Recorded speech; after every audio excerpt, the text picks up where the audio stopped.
It has been a devastating 10 days for a Victoria family whose baby died during a cesarean section performed at Victoria General Hospital last week. Now the mother's grandmother is speaking out, sharing private personal details of what she says happened during the delivery of the infant. Erna Turrie says there were signs that her granddaughter's baby was in distress, and she believes that if an anesthesiologist had been readily available, an emergency C-section could have been performed hours sooner and the infant would be alive today. The family is telling their tragic story tonight exclusively to A News. Astrid Braunschmidt has details. Erna Turrie says her granddaughter's labor and delivery was going well until 7:30 p.m. on August 9th.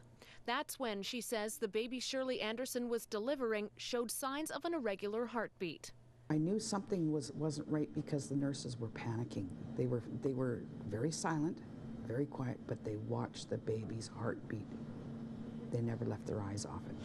Erna says she stayed with Shirley during her entire birthing event and watched the attending doctor try several times to deliver the infant using suction and forceps.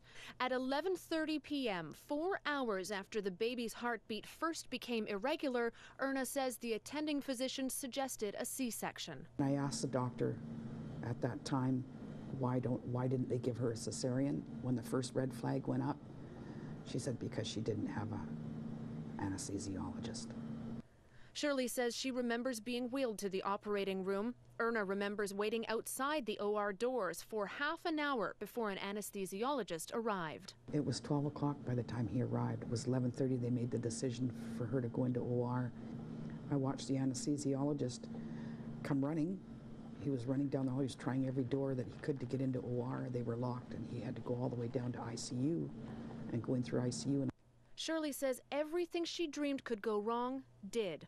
Her 7.5-pound baby girl named Ava Marie did not come out of the operating room alive. She looked forward to this baby because Shirley had been in 48 foster homes throughout her life. And that's all she wanted was someone to love her and for her to love someone else. The coroner's office tells A News it is satisfied in its discussions with the attending physician and says this was a stillbirth and it has no jurisdiction in the case. But Erna disagrees. No, she was not stillborn because there was a heartbeat when she went into OR. We heard it, we seen it, she felt it. That baby was still alive when it went into OR.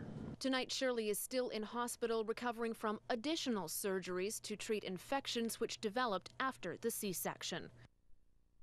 Astrid Braunschmidt joins us now with more on the story. Astrid, this is a very private tragedy that has become very public for the family. Why did Shirley and her grandmother decide to come forward and talk to us about it today?